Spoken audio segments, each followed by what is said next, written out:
Bonjour à tous et à toutes, je me présente Aline, coach de l'âme et de destinée. Oui, je sais, c'est un peu intriguant, mais bon. Coach de l'âme et destinée, en fait, je fais cette vidéo pour venir partager ma petite expérience, encourager ceux qui sont frustrés, abattus, découragés, qui pensent qu'il n'y a plus d'issue dans leur vie. En fait, je voudrais te dire que tu as été créé pour un but précis. Je suis chrétienne depuis plus d'une vingtaine d'années maintenant, donc je voudrais partager mon expérience. Cette vidéo s'adresse plus particulièrement aux croyants, donc les chrétiens et aussi aux non-croyants. Je voudrais te dire que le fait, c'est pas l'essai en fait de la prière qui rend prospère, non. Dieu a mis des lois et des principes auxquels nous devons mettre en pratique pour y arriver. Je voudrais parler à ceux qui sont découragés, qui n'ont pas d'espérance. Mais je voudrais te dire que le Seigneur est vivant. Et c'est une réalité. Parce que moi, j'en suis la preuve vivante.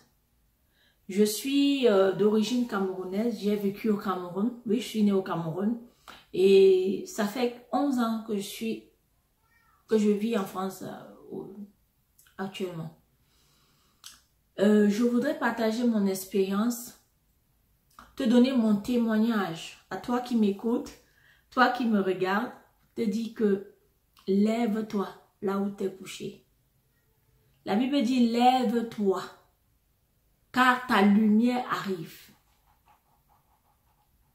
J'étais cette chrétienne qui allait à l'église, qui écoutait des enseignements, mais qui ressortait sans plus, en fait, sans aucune révélation. Mais j'avais une frustration en moi. Je disais, mais Seigneur, ce que je lis dans ta parole et ma vie, en fait, j'ai fait comme un bilan, en fait. Je dis, mais ce que je lis dans la parole et ce que je vis, il y a un fossé. Il y a un fossé. Je voyais mon entourage, les gens disaient non, ça n'ira pas. Surtout ceux qui sont en Afrique. Même en Afrique, la Bible dit que tout lieu où tu foules la plante de ton pied, Dieu te le donne en possession. Est-ce que tu es consciente de cette parole? Est-ce que tu as déjà reçu la révélation de cette parole? C'est le Seigneur qui te parle, te dit tout lieu. Puisque Dieu veille sur sa parole. Dieu a dit à Esaïe, écoute, dans, je crois, Esaïe 55, il dit, je veille sur ma parole de la même façon que la pluie tombe, la neige. Il en est ainsi de ma parole qui ne retourne point en moi sans avoir accompli mes desseins. Quand j'ai traversé des moments difficiles, je suis tombée dans ce passage. J'ai dit, mais Dieu dit qu'il veille sur sa parole. J'ai dit, je me suis remise en question en fait. J'ai dit, mais le Seigneur dit que je suis la tête et non la queue. Je suis en haut et non en bas. Mais la réalité me montre autre chose. En fait, il y a la vérité d'un côté et les réalités. En fait, l'ennemi se base sur les réalités pour anéantir plusieurs chrétiens. Tu regardes à la réalité. Quand tu es centré sur les réalités de la vie, tu oublies la puissance de la vérité qui est la parole. Alors, je me suis dit non, Aline. Je me suis parlé à moi-même. J'ai dit, c'est pas possible que tu mènes une vie de galère à ce point, comme dans notre jargon au Cameroun, la galère. C'est pas possible. Et je disais, je croyais en Dieu. Et quand j'allais à l'église, à tel point que j'étais frustrée, j'allais à l'église, j'entendais des sœurs et des frères, surtout des sœurs, tout le temps, alléluia, gloire à Dieu, le Seigneur m'a béni, nanani, nanana.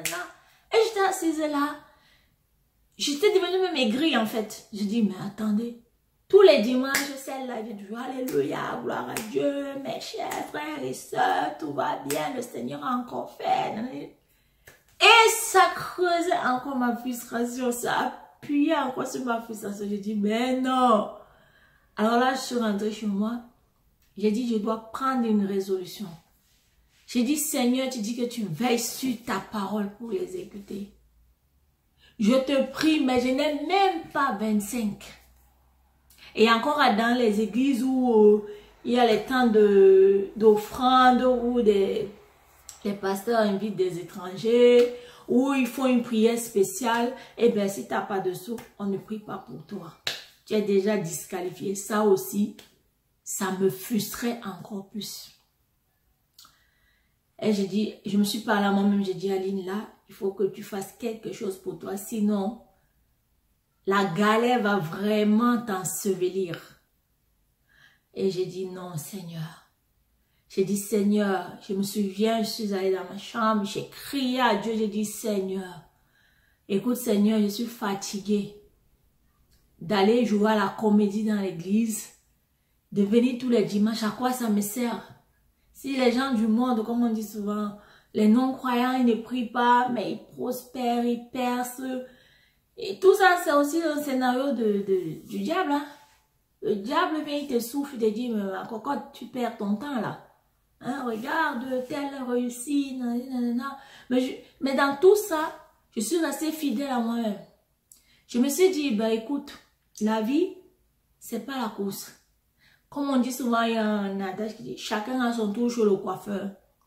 Je me reconfortais moi-même, je me parlais à moi-même, je me consolais moi-même. Je dis, ben, jusqu'à ce que j'ai changé ma mentalité. En fait, vous êtes la somme de vos pensées. Je voudrais te parler à toi qui me regarde, toi qui m'écoutes. Qu'est-ce que tu penses réellement de toi? En fait, si tu fais une étude sur toi, tu vas voir que les pensées que tu avais hier, ce que tu pensais de toi hier, c'est ce que tu es en train de vivre en fait.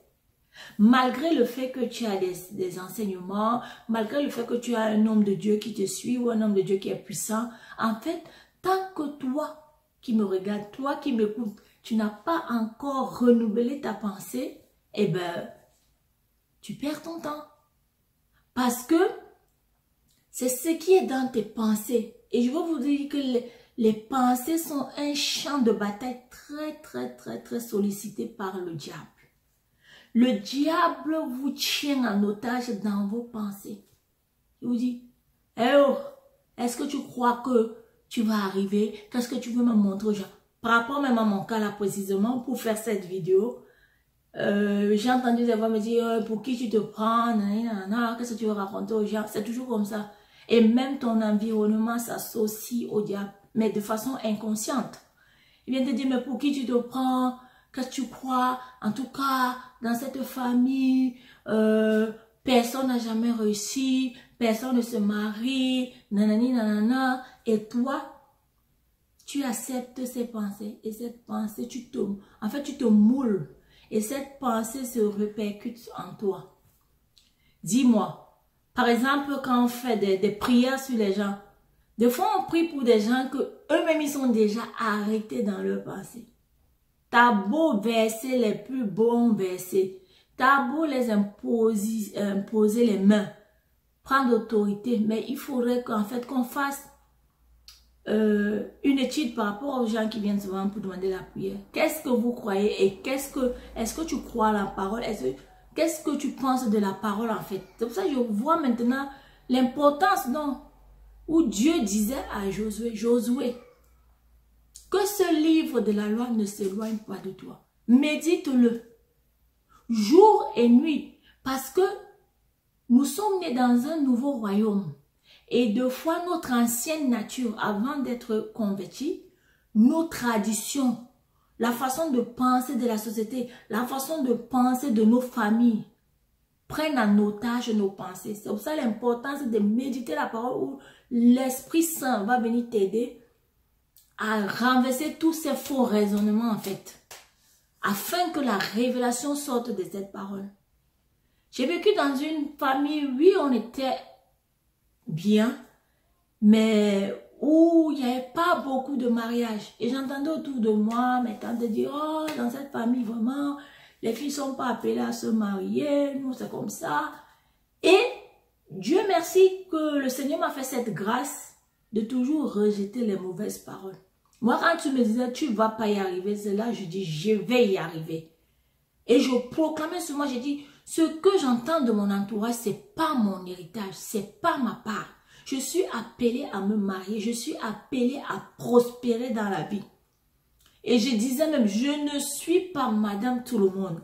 Ça paraît un peu prétentieux, mais dans la vie, parfois, il faut se faire violence dans ses pensées. Mon frère, ma soeur, je voudrais t'exhorter à te dire, le premier combat, c'est le combat des pensées. Qu'est-ce que tu penses?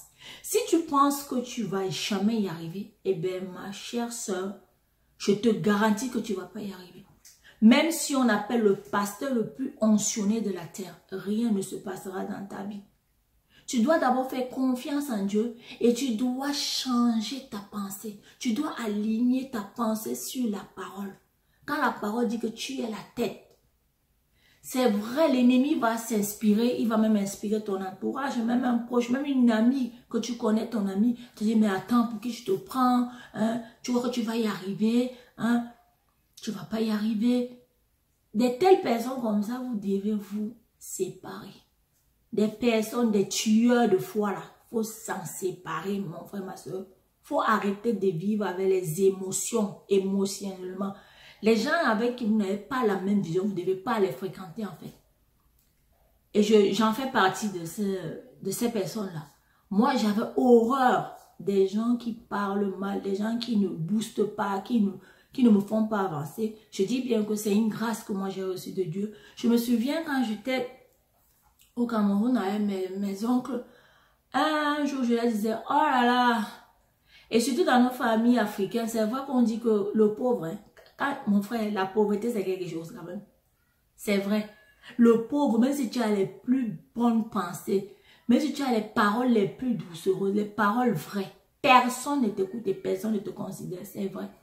C'est malheureux, mais c'est triste, mais c'est vrai.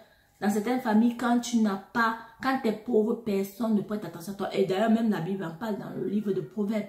Je disais à mes oncles, moi que vous voyez là, je suis appelée à triompher.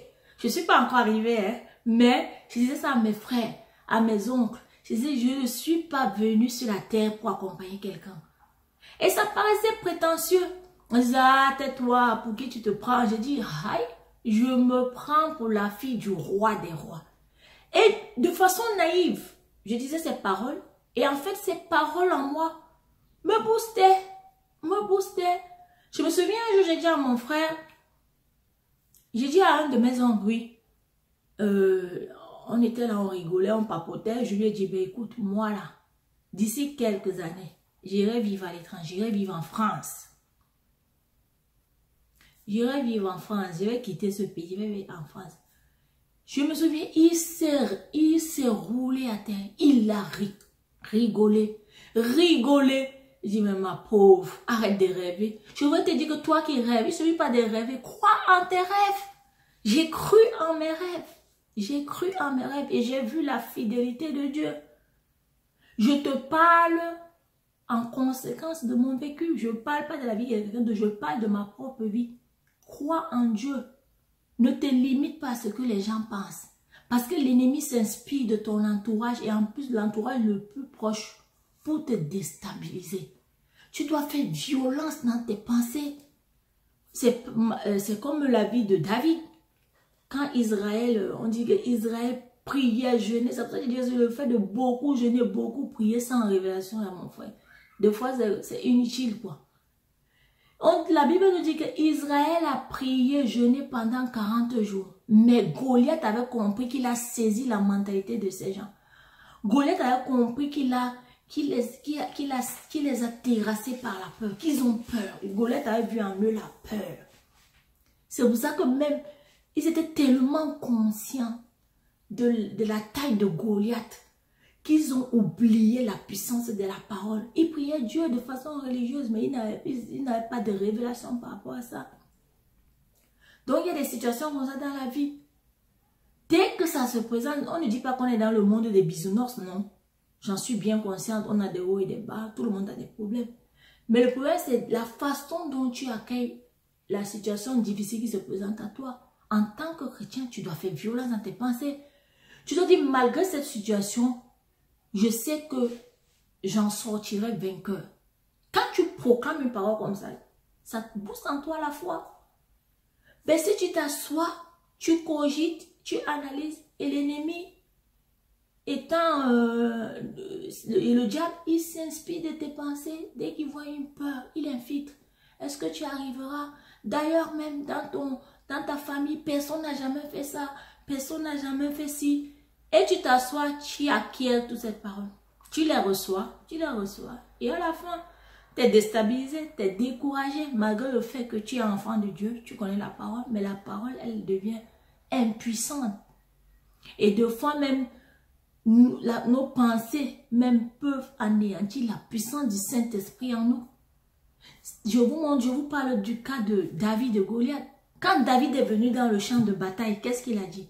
Il a dit, quel est cet incirconcis qui ose insulter le Dieu d'Israël? Et il lui a dit, ta tête, je vais la donner ce soir aux oiseaux du ciel. Vous voyez un peu, il a déjà déterminé comment Goliath va finir. Il n'a même pas cherché, il n'a pas pris en considération la taille de Goliath, alors que les autres, alors que le peuple d'Israël s'était déjà pris en otage dans le passé, Satan les avait déjà bloqués. C'est comme ça. C'est un principe que le diable utilise. Il prend en otage vos pensées. Surtout nous les Africains. Quand nous venons à l'étranger, le diable nous dit, tu ne peux pas faire ça, tu ne vas pas réussir à ça. Ça, c'est pas pour toi. Ça, c'est... Mais tu oublies que tu n'es pas seulement africain de peau, tu es né dans un royaume. Tu es né dans le royaume du roi des rois, du Dieu tout-puissant. Et je tiens à te rappeler que tu n'as pas besoin qu'un grand nombre t'acclament. Toi et Dieu, vous faites la majorité absolue. Et Dieu aime les choses faibles du monde. Dieu aime les zéros. Si tu es zéro, Dieu se met devant toi, tu passes de 0 à 10. C'est ça. C'est ce que moi, j'ai vécu et j'ai expérimenté. Et c'est ce que je compte partager avec vous dans mes prochaines vidéos. Je te fais de gros bisous et j'espère que ce petit entretien t'a boosté, t'a un peu remonté le moral. Mais prends courage, change ta façon de penser. Aligne tes pensées sur la parole de Dieu. N'aligne pas tes pensées sur les réalités de la vie. Aligne tes pensées sur la vérité qui est Christ. Et j'aimerais te dire, accroche-toi au meilleur enseignant, le Saint-Esprit. Dans mes prochaines vidéos, on en parlera un peu plus en profondeur.